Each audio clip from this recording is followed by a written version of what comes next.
가이사그 아구스도, 아이고 왜 이렇게 말이 헷갈리지? 아구스도, 네, 되게 이 말이 어렵더라고. 아구스도가 영을 내려서 이제 호적을 해라. 이때 굉장히 로마의 전성기였거든요. 로마 그 서기 단기 이제 이 서기가 오기 전에 그가 이제 주전 27년부터 주 14년까지 제위하면서 로마의 200년의 토대를 쌓는 사람이에요. 그러니까 엄청난 이제 이 권한을 갖고 이 사람이 하는데, 이 사람을 가리켜서 사람들이 이 사람은 대단한 사람이야. 이 사람은 숭배해야 돼. 이 사람은 메시아야. 그래서 그 사람을 이제 로마의 메시아로 숭배할 정도로 사람들이 굉장히 존경을 합니다. 그래서 오늘 이 아구스토라고 하는 말은, 이 말은 사람들에게 존경을 받는다, 또는 숭배를 받을 만한 신 같은 존재다, 이런 뜻을 가지고 있거든요. 근데 그가 이제 로마의 구세주로서 로마를 좋게 만드는 황제였죠. 근데 예수 그리스도는 온 세계의 하나님의 택하신 하나님의 백성들을 평화롭게 하는 평화의 왕이라는 점에서 엄청난 대조를 이루고 있다는 것을 우리가 알아야 할 줄로 믿습니다. 근데 우리가 세상에 주는 이 모든 평화가 하나님과의 평화와 자꾸 대조하면서, 여러분이 보이는 평화는 있어 보이는데 이 보이지 않는 평화는 없어 보이니까 보이지 않는 평화를 굉장히 초라하게 여기고 무가치하게 여기는 경우가 많거든요. 근데 사실 이 보이지 않는 평화가 준비되지 않고는, 이 보이지 않는 평화가 참으로 우리에게 마련되지 않고는 보이는 평화는 물거품과 같을 수밖에 없다. 그래서 우리가 먼저 영혼이 잘 되면 범사가 잘 되고, 또한 강건하다고 말씀하신 대로 우리는 보이지 않는 그리스도의 평화가 우리 가운데 넘쳐야 할 줄로 믿습니다.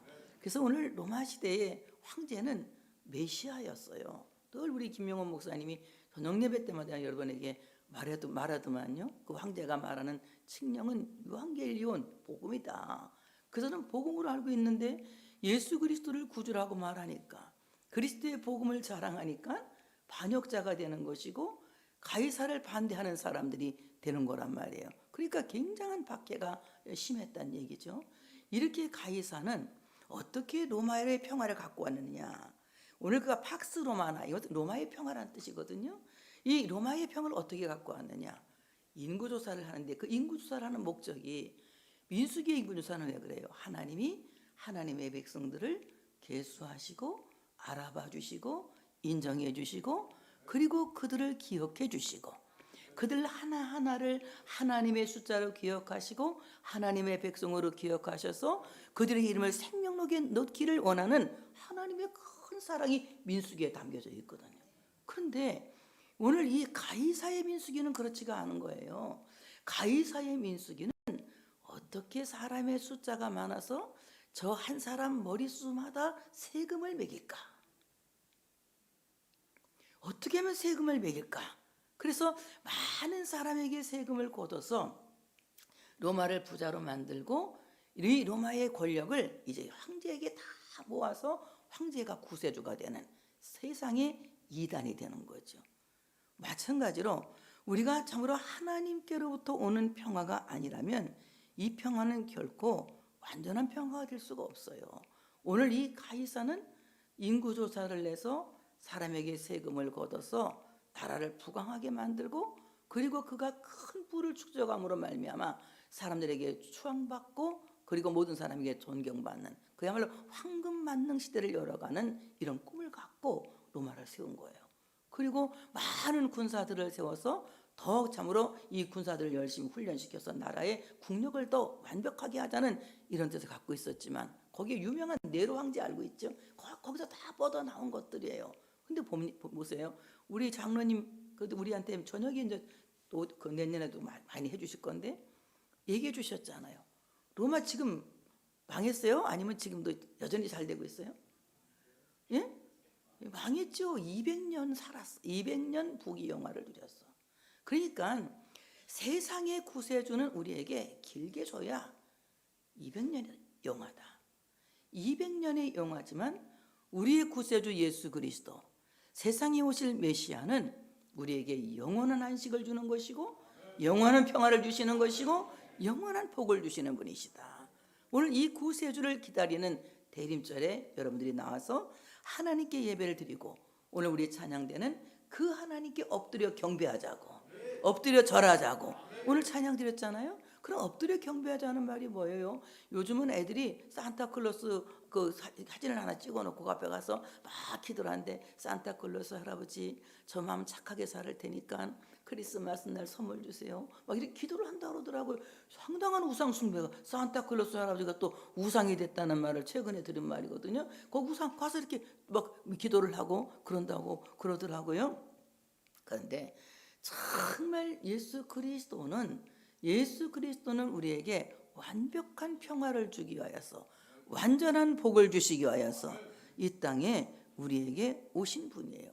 이분은 정치적으로 우리에게 안정을 주기 위해서 오신 것이 아니라 어떤 보이는 평화를 주시기 위해 오신 것은 먼저 보이지 않는 하나님의 나라가 우리 안에서 이루어지고 그 하나님의 나라에서 주는 위로와 평화와 기쁨과 복락이 세상을 잊게 하여서, 세상에 이어지게 하여서 하나님의 나라를 세상에 확장하게 하시는 거예요.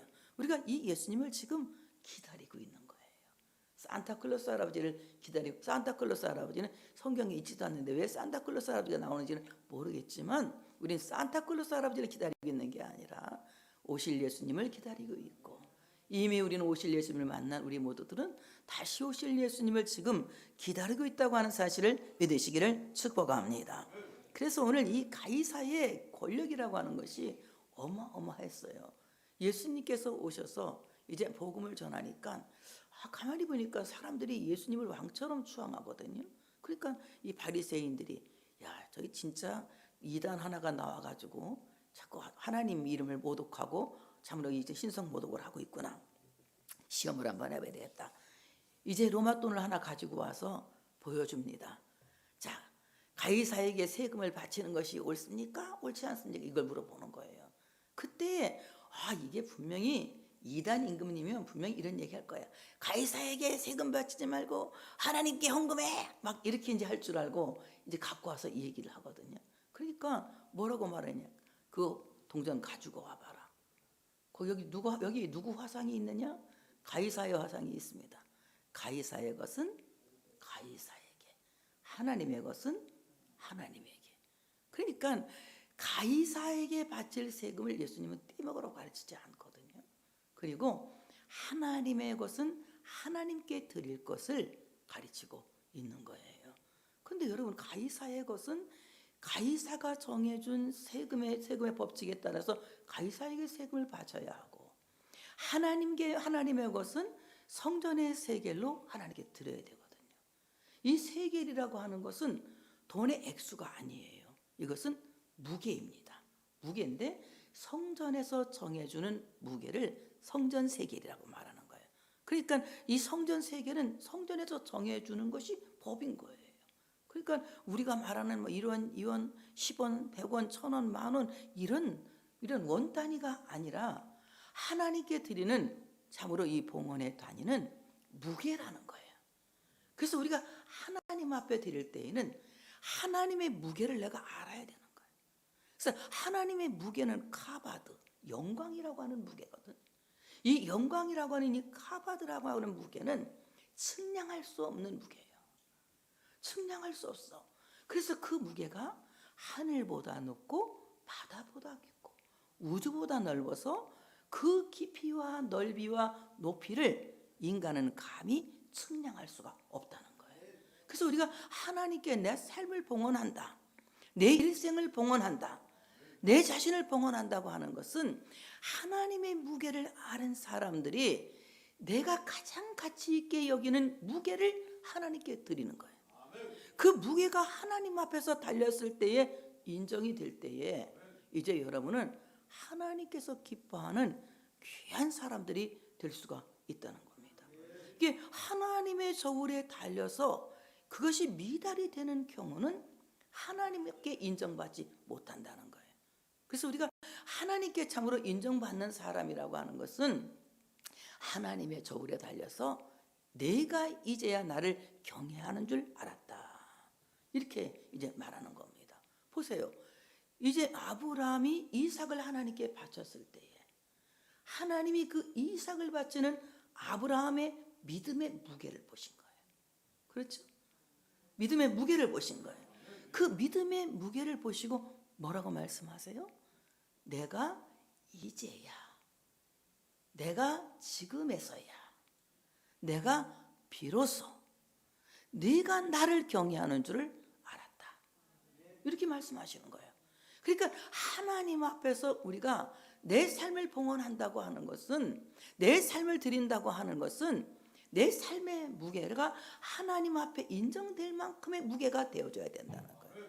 그러니까 이것은 외식이나 형식이나 거짓으로 하나님께 드린다는 이것은 절대 있어서는 안 되는 거예요. 하나님 앞에서는 어떤 형식이나 꾸밈이나 외식으로는 되어질 수가 없다는 겁니다. 왜냐하면 하나님은 외모를 보지 않으시고 중심을 보시기 때문에 우리의 중심의 무게가 하나님의 저울에 달려서 조금도 부족함이 없어야 돼. 이 무게에, 하나님 무게에 반드시 정량을 채울 수 있는 우리가 되어져야 된다고 하는 사실을 믿으시기를 축복합니다. 그래서 우리가 하나님께 드리는 봉헌은 하나님의 저울에 달려서 계산된다. 다 같이 하나님께 드리는 봉헌은 하나님의 저울에 달려서 계산된다. 사람은 아무도 몰라요. 하나님만 아시는 거예요. 하나님만 내 중심을 아시는 거예요. 그 내가 아무리 뭐 화려해 보여도, 아무리 근사해 보여도 하나님이 나를 보실 때 너 중량 미달이 하면 고생해야 되는 거예요. 그런데 하나님 보시고 야, 너 정량이야 하면 그때는 드디어 비로소 마침내 복을 받는 거예요. 성경 보세요. 다 마침내 가나안 땅에 들어갔고 마침내 거부가 되고 비로소 하나님이 복을 주시거든요.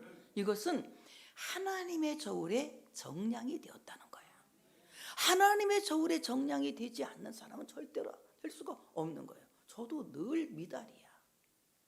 아무리 생각해도 내가 고생하는 이유가 없어. 내가 왜 고생을 해나? 왜 고생을 하나? 가만히 생각을 해보니까 미달이거든. 정량 미달이야. 기도가 부족했든 믿음이 부족했든 사랑이 부족했든 어쨌든 인내가 부족했든 내가 하나님 보실 때에 저울에 달려 미달이었다는 거야. 그러니까 원망할 필요가 없어요. 여러분 그 정량을 채우기 위해서 여러분 기도하셔야 됩니다. 여러분 분투하셔야 됩니다. 그 정량을 채우기 위해서 여러분 노력하셔야 되는 거예요. 그래서 왜 우리가 정량을 채우기 위해서 어떻게 합니까? 열심히 성경 읽어야 하고 하나님 말씀 들어야 하고 말씀대로 살아야 하고 기도에 힘써야 하고 환난 중에도 인내해야 하고 사람을 사랑하되 하나님이 우리를 사랑하신 것처럼 서로 사랑하는 마음을 가져야 된단 말이에요. 이런 마음을 갖고 살 때에 하나님의 말씀대로 살려고 내 모든 기준이 하나님 말씀이 기준이 될 때에 우리의 저울은 정량을 채울 줄로 믿습니다.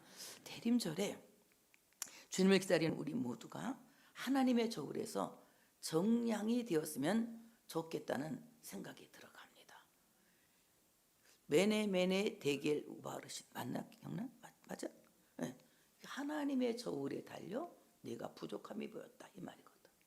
그러니까 하나님의 저울에 달려서 부족함이 보이면 여러분 아무리 내 인생이 황금기 인생을 갖고 산다 할지라도 금방 진토같이 흙 같은 인생으로 추락될 수밖에 없는 거예요.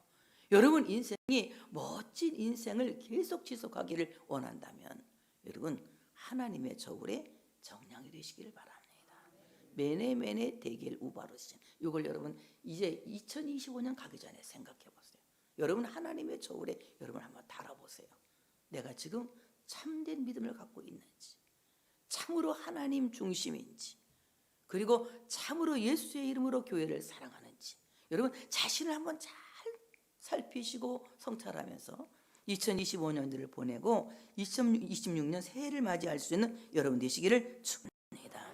그런데 오늘 예수님께서 태어나기 전에 모든 사람이 호적하러 각기 고향으로 갈 때에 요셉도 다윗의 집 바로 이 다윗의 집 족속이미로 갈릴리 나사렛 동네에서 유대를 향하여 베들레헴에 하는 이 다윗의 동네로 가게 되거든요. 그 다윗의 동네에 갔더니 그 약혼한 마리아가 함께 호적하러 올라가는데 이제 잉태해서 이제 출산이 가까워질 때란 말이에요. 이제 이때 이제 이 마리아와 함께 베들레헴으로 간 거란 말입니다. 예수님께서 베들레헴에 탄생하신 것은요, 그냥 우연히 된 일이 아니에요. 선지자가 예언한 대로 된 거야. 선지자로 예언한 대로, 말씀하신 대로 예수님은 나셨고, 말씀하신 대로 사셨고, 말씀하신 대로 죽으셨고, 말씀하신 대로 부활하셨고, 말씀하신 대로 올라가셨고, 말씀하신 대로 다시 오실 겁니다.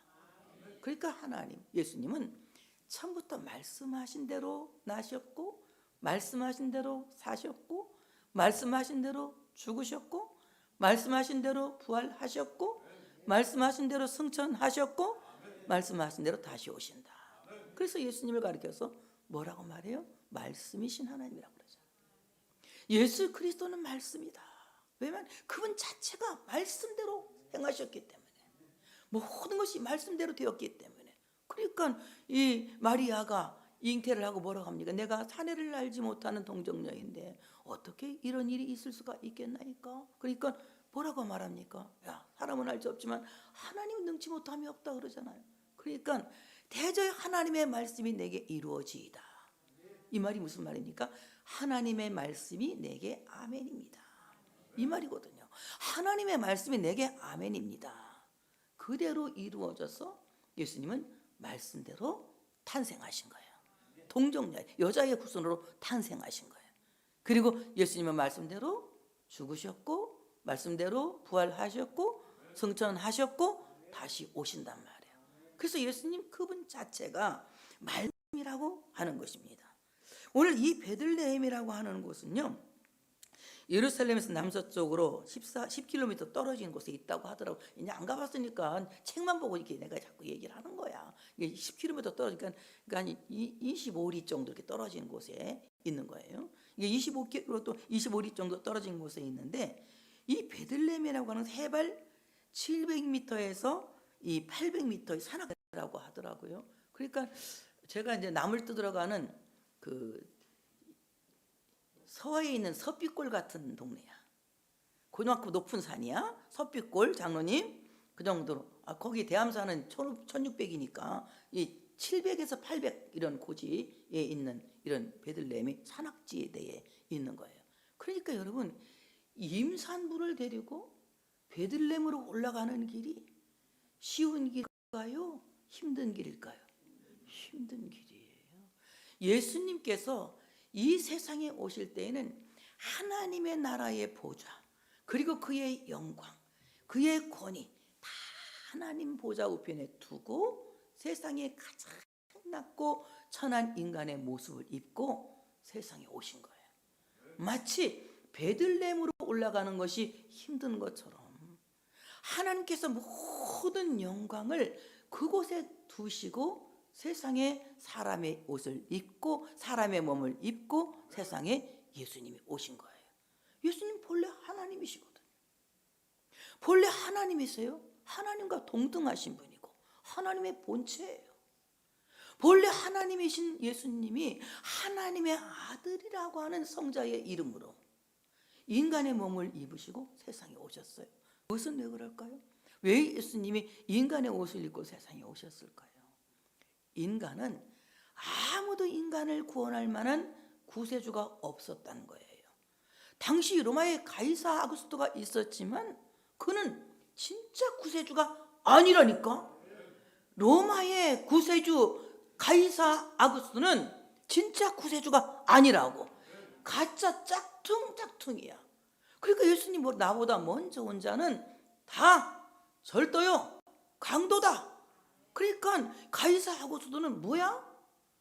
진짜 메시아야? 아니면 가짜 절도요, 강도 메시아라는 거예요. 여러분, 예수님 만나기 전에 여러분이 어떤 다른 구세주를 만났다면 여러분 짝퉁을 만난 거예요.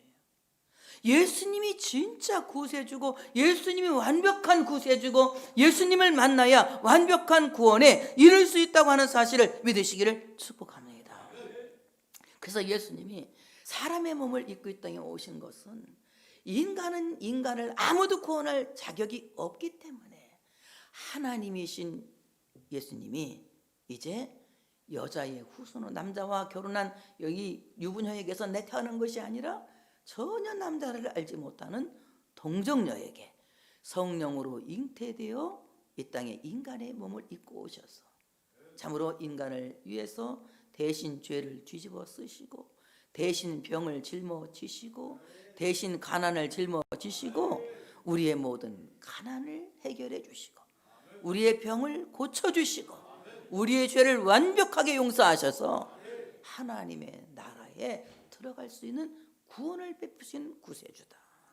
그러니까 로마의 황제 가이사가 구세주가 아니라 우리의 구세주는 예수 그리스도, 그분이라고 하는 사실을 우리 모두가 믿어야 할 줄로 믿습니다. 그 다음에 이 베들레헴이라고 하는 것은요, 빵집, 떡집이란 뜻이거든요. 빵집, 떡집. 그러니까 이 빵이라고 하는 것은 인간이 뭐 없어서는 안 된 인간에게 필요한 아주 주식이거든요. 그러니까 예수 그리스도는 간식 종교가 아니야. 기독교는 뭔 종교가 아니다고? 간식 종교가 아니야. 기독교는 뭔 종교야? 주식 종교야. 주식이란 뭐 주식 파는 거 그거 얘기하는 게 아니라 주된 음식이란 얘기야. 주식. 예수 그리스도는 주식이다. 안 먹으면 죽어. 한국 사람 뭐 안 먹으면 죽어? 밥 안 먹으면 죽어. 뭐니 해도 한국 사람 뭐야? 밥이야. 뭐니 해도 뭐니야 그럴 줄 알았지. 뭐니 해도 뭐라고요? 밥이야. 밥 위에 장사가 없고 밥이라고 하는 것은 이 탄수화물은 굉장히 우리에게 힘을 주는 거거든. 그래서 다 죽어가다가도 밥 한 숟가락 먹으면 눈이 번쩍 뜨이잖아. 그리고 힘이 생기잖아. 밥 못 먹어보세요. 아이고 다 때깔이가 이상해. 사람이 때깔이가 이상해지고 아무리 멋있는 폼이 안 나는 거예요. 밥을 먹어야 힘도 나고 밥을 먹어야 건강하거든. 저는 밥 잘 먹는 사람이에요. 밥을 제일 잘 먹어. 밥이 제일 맛있어. 세상에서 제일 맛있는 게 뭐냐는 밥. 난 밥이 제일 맛있어. 그래서 나도 예수님이 제일 좋아. 예수님은 주식이기 때문에. 예수님은 우리의 밥이라고. 우리에게 영원한 생명을 주는 영원한 양식 생명의 밥이라고 하는 사실을 믿으시기를 축복합니다. 그 예수님께서 말씀하세요. 뭐라고 말씀하시느냐? 나는 너희를 살리는 생명의 떡이다. 에이고 에이미. 나는 너희를 살리는 생명의 떡이다. 너희가 이 떡을 먹으면 살리라 하면서 매일 이렇게 여러분에게 떡을 먹이시잖아. 지금도 여러분 떡을 먹고 있다니까. 먹고 있지. 아멘 하는 사람은 많이 먹는 거고 아멘 안 하는 사람은 못 먹는 거고. 그러니까 아멘 안 하면 못 먹으니까 신앙이 없으니까 비리비리 해가지고 간신히 교회만 왔다리 갔다리 하는 거예요. 하나님의 말씀이 내 영혼을 살리는 생명의 양식이고 그 말씀이 나를 살리는 나의 영원한 주식이라는 거예요. 예수 그리스도는 우리의 생명의 양식이라고 하는 사실을 믿으시기를 축복합니다. 예수 그리스도는 당신의 몸을 떼어 우리에게 나눠주시면서 내 몸이니 받아 먹으라 이렇게 말씀하고 있어요. 지금 우리 주님께서 우리에게 몸을 떼어주시면서 내 몸이니 받아 먹으라 이렇게 말씀하고 계시는데 주님이 우리에게 주시는 그리스도의 몸은 오늘도 우리에게 하나님의 말씀 이 생명의 떡을 떼어서 나누어 주기는 성경 66권이라고 하는 사실을 믿으시기를 축복합니다. 성경 66권은 그리스도의 몸인 거예요. 주일마다 하나님은 우리에게 신선한 떡을 떼어서 먹여주시는 거야. 받아 먹으라. 받아 먹으라. 굉장히 여러분 애정 있게 말씀하시는 거예요. 받아 먹으라. 너희가 안 먹으면 죽는다. 빨리 받아 먹어. 먹어야 산다. 그런 거예요. 보세요. 엘리야가 로뎀나무 밑에서 지금 아이고 죽고 싶어. 아이고 너무 힘들어. 이제 아빠하고 싸우는 것도 진짜 런더리가 나는 거야. 기껏 이제 막 3년 6개월 가문 끝나고 갈멜산에서 기도해가지고 비 오게 했더니 이제 또 죽이려고 그러잖아. 아합이 또 죽이려고 하잖아. 이세벨하고. 지겨워 이제 싸우는 것도. 그러니까 아이고, 하나님은 엘리야를 호렙산으로 데려가려고 하는데 엘리야는 호렙산까지 갈 기운도 없는 거야. 노뎀나무 밑에서 앉아서 뭐라고요? 이제 조카오니 나를 데려가 주시옵소서. 그렇게 기도하잖아. 자살 기도를 하고 있는 거야. 그때에 하나님이 천사를 보내서 그를 막 어루만지면서 물과 떡을 주면서 뭐래? 먹어라, 먹어라, 먹어라, 이렇게 하는 거예요. 오늘 주님이 여러분이 그렇게 말씀하고 계시는 거예요. 내 몸이니 먹어. 너 먹어야 사는 거야. 먹어, 먹어. 이렇게 하나님은 계속해서 우리에게 친절하게 그 떡상을 베푸시고 그 떡상을 배설하시고 우리에게 떡을 떼어서 나눠주고 계시는 거예요. 여러분, 예수님께서 우리에게 떼어주시는 그 떡은 당신의 몸을 찢어서 우리에게 떼어서 나눠주는 떡이에요. 이것은 예수님의 참으로 아픔이 없이는, 고난이 없이는 줄 수 없는 떡이고 희생이 없이는 줄 수 없는 떡입니다. 우리가 지금 이 고난의 떡을 먹고 있는 것이며 희생의 떡을 먹고 있는 것이며 사랑의 떡을 먹고 있는 것이에요. 그래서 이 떡을 먹는 사람이 살게 된다고 하는 사실을 믿으시기를 축복합니다. 그래서 오늘 이 떡을 우리에게 떼어서 나눠주시는 거예요. 그러니까 예수님 베들레헴에 나신 것은 우연히 된 것이 아니라 성경 말씀 그대로 이루어진 것입니다.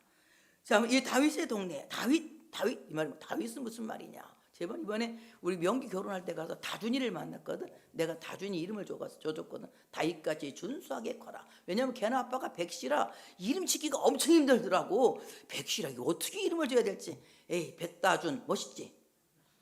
백다준, 다윗같이 준수하게 크라고 다준이라고 했는데 이 자식이 진짜 잘 큰 거예요. 아주 멋있게. 야 다준아, 너 잘 컸다, 멋있다. 너 이름 목사님 줘준지 알지? 안 돼. 다윗같이 준수하게. 예, 맞아요. 저 다윗같이 준수하게 크고 있습니다. 그래. 제 엄마는 소원이 서울 가서 학교 다니는 거고 우리 교회 가는 게 소원이래. 기도해줘. 백다준 서울 올라오라고. 그래서 내가 그래? 그럼 내가 기도를 바꿀게. 서울로 올게 해달라. 기도할게. 이제 그랬거든요. 다윗이 뭐냐면 사랑받는다는 뜻이거든. 사랑받는다. 총애받는다는 뜻이에요. 자, 사무엘이 딱 가서 이새의 아들 몇 명을 봐요? 7명 면접을 하잖아요. 왕 세우려고. 7명 큰아들부터 쫙 면접을 해서 그냥 이 사무엘은 육안으로 보는 거야. 키도 크고 멋있고 기름을 부으니까 이러면 하나님이 아니다. 아니다. 하나님 다 7을 대짜 놓는 거예요. 마지막에 저 산에서 양치고 있는 목동 막내 아들 다윗이 숨어 하나 남은 거예요. 데리고 오라는 거예요. 다윗을 보자마자 다윗을 보니 내 마음에 합한 자로다. 한눈에 그냥 뿅 가버린 거예요. 여러분, 다윗은요 하나님이 한눈에 반한 사람이야. 여러분, 다윗같이 준수한 사람은 어떤 사람인 줄 아세요? 하나님이 한눈에 반한 사람이야. 예수님은 어디에 오셨느냐? 예수님이 오신 다윗의 동네는 하나님이 한눈에 반한 사람들이 모여있는 공동체의 주님이 오시는 거예요. 여러분, 성민교회 주님이 지금 오신 줄 믿습니다. 오신 줄 믿습니다. 여기에 계신 줄 믿습니다. 왜냐하면 내가 봐도 여러분이 이쁜데 하나님이 여러분 얼마나 이쁘겠어. 그러니까 하나님이 한눈에 반하는 사람이 되야 되는데, 하나님이 한눈에 반하는 사람은 어떤 사람이야? 하나님이 한눈에 반하는 사람은 그 중심이 하나님을 향하는 사람이야. 여러분, 중심이 하나님을 향하는, 입술만 하나님을 향하는 외식하는 자가 되지 말고, 너가 입으로는 주야 주야 하지만 마음은 내게서 멀도다. 주님이 그랬잖아. 그러니까 이런 사람 말고 중심이 하나님을 향하는 사람. 그래서 여러분, 깊은 마음에서 묵상되어지는 그 모든 묵상이 하나님의 지성소로 들어가는 사람, 이런 사람들이 모여 있는 공동체를 하나님은 다윗의 동네라고 말하는 거예요. 여러분, 다윗이 하나님을 향하여 전심이었듯이, 진심이었듯이, 우리는 하나님을 향한 믿음 진심이어야 할 줄 믿습니다. 전심이어야 할 줄로 믿습니다. 하나님을 향한 믿음 진심이어야 해. 하나님을 향한 믿음이 가짜가 되어서는 안 된다는 말입니다. 그러므로 다윗의 동네, 사랑받는 자들의 마을, 총애받는 자들의 마을, 이 말입니다. 하나님이 사랑하는, 하나님이 총애하는 자들의 마을은 어떤 마을이냐? 참으로 하나님을 향하여 진심인 사람들.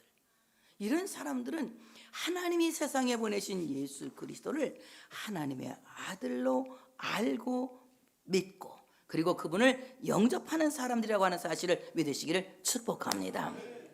자, 이제 메시아가 온 것을 너희가 표적을 보고 알게 될 것이다. 그것을 강보의 표적이라고 하거든요. 거기 있을 때 그때 해산을 딸이 차서 첫 아들을 낳아 강보로 싸서 구유에 누였으니 이는 여관에 있을 곳이 없음이로라. 7절에 말씀했고 12절에는 너희가 가서 강보에 쌓여 구유에 누여 있는 아기를 보리니 이것이 너희에게 표적이니라. 이렇게 말씀하고 있거든요. 예수 그리스도의 강보, 이것은요 죄인을 감싸주신 하나님의 사랑, 하나님의 보호, 하나님의 은혜의 강보예요. 하나님이 우리를 하나님의 강보로 감싸주지 않았으면 우리는 알멍땡이로 피투성이로 버려진 애기처럼 그냥 들가에 버려져 가지고 네 다리를 하늘로 쳐들고 바등바등 울 수밖에 없는 그런 사람들이거든요. 이거 내가 하는 말이 아니에요. 이것이 에스겔서 16절에 보면 쫙 나와 있어요.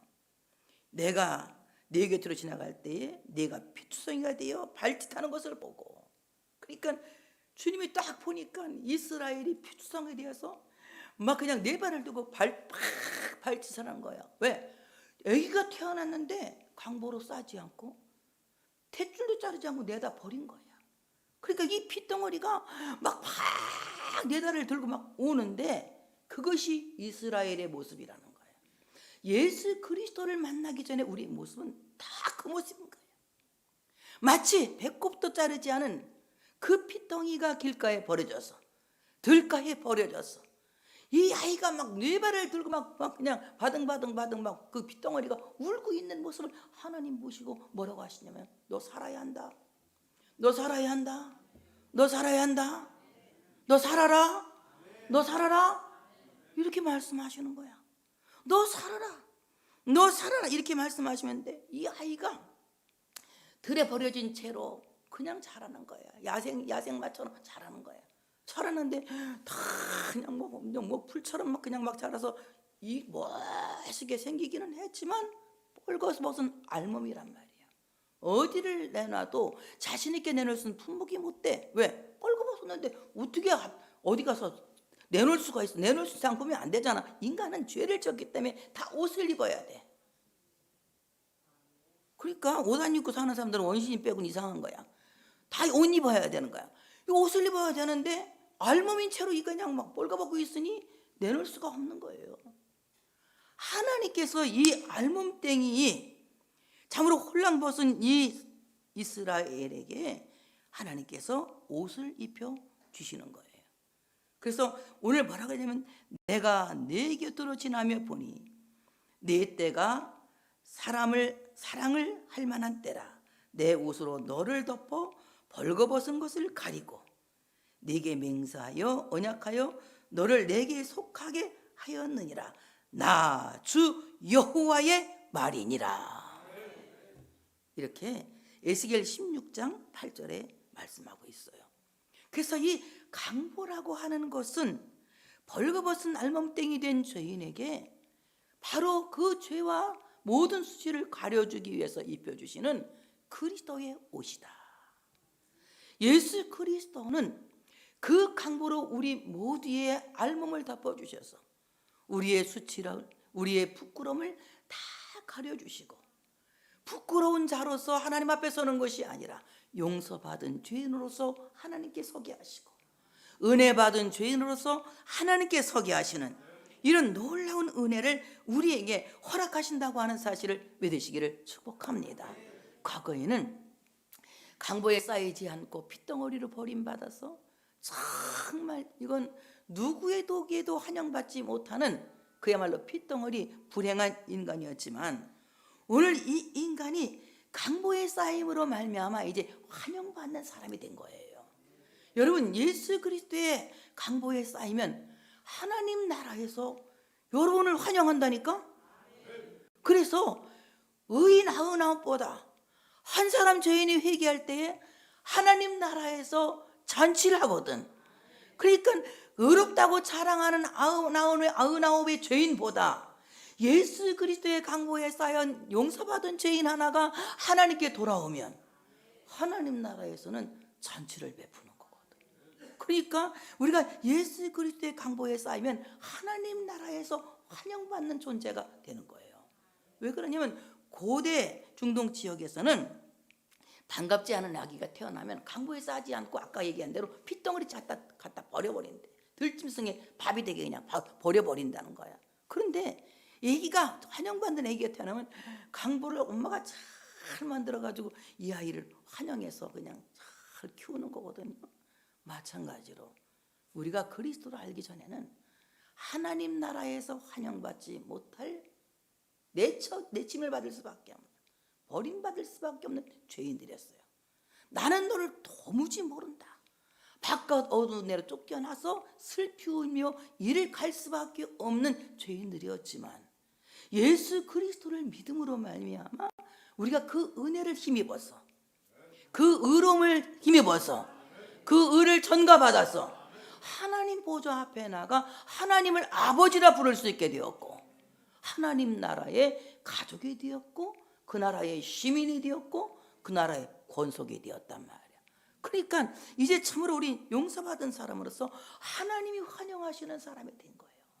그래서 이 땅에 너 태어나길 참 잘했다. 유대인들은요, 아기에 태어나면 강보에다가 이렇게 뭐 쓴다고 하더라고. 나도 뭐 책에서 읽어본 거야. 그러니까 야, 몇 월 2025년 12월 14일 좋은 날에 김영희 태어나다.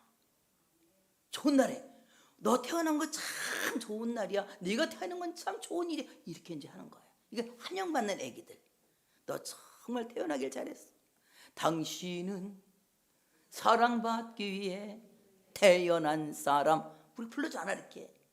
그래서 너 정말 잘 태어났어. 몇 월 며칠 날 뭐 이런 걸 여기 쓰기도 하고, 또 하나님이 너를 잘 길러주실 거야. 하나님 너를 길러주실 거야. 왜? 너가 토라를 배울 수 있는 인간이 될 것이니까. 유대인들은 그렇게 말한다고 해요. 너가 이제 앞으로 율법을 배울 수 있을 거니까 하나님 너를 잘 키워줄 거야.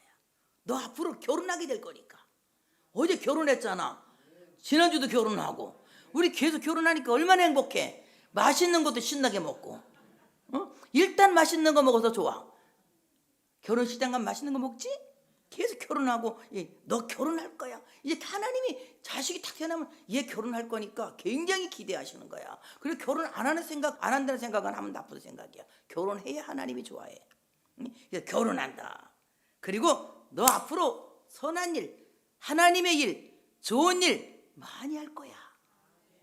이런 문구를 써서 이 강보에다가 써서 아기를 환영한대요. 근데 오늘 우리는 이런 문구를 보자고 하는 것이 아니라 이 강보에 쓰인 이름을 봐야 돼. 오늘 예수님의 강보에 다 같이 예수라고 하는 이름이 쓰여진 강보예요. 여러분, 우린 예수의 이름 앞에 무릎 꿇어야 할 줄로 믿습니다.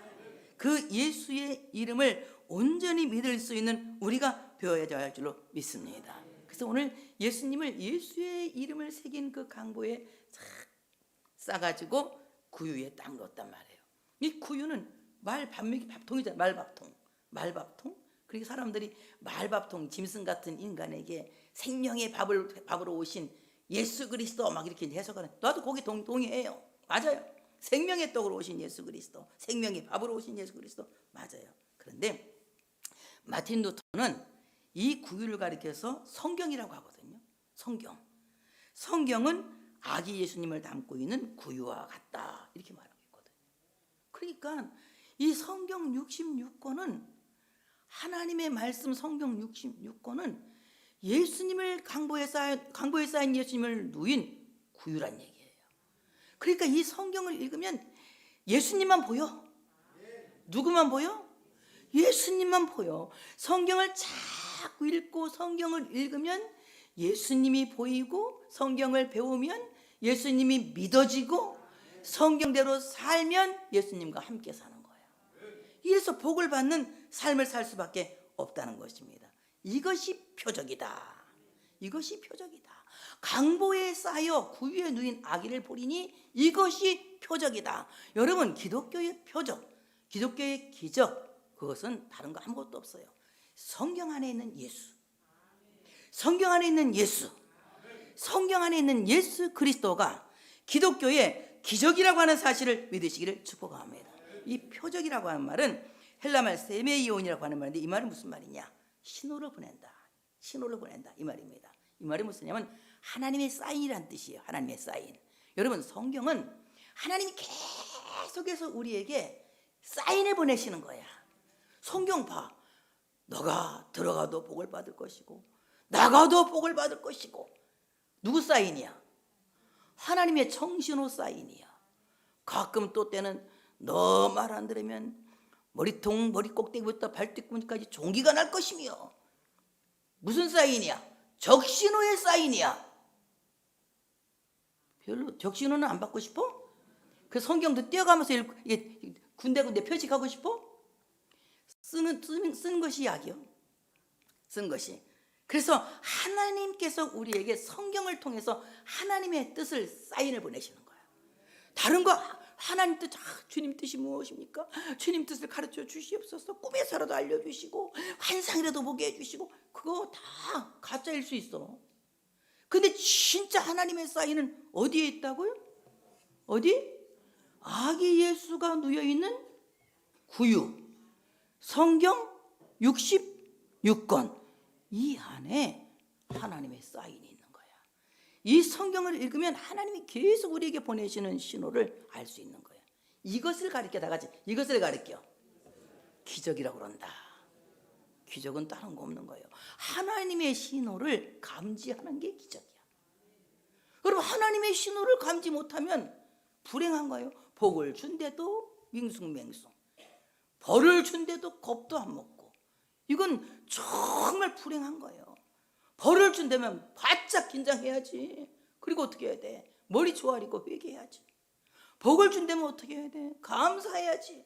주님 감사합니다. 내가 뭔데 복을 주신다니, 너무 감사합니다. 이래야 되는 거 아니야? 반응이 있어야 되는 거예요.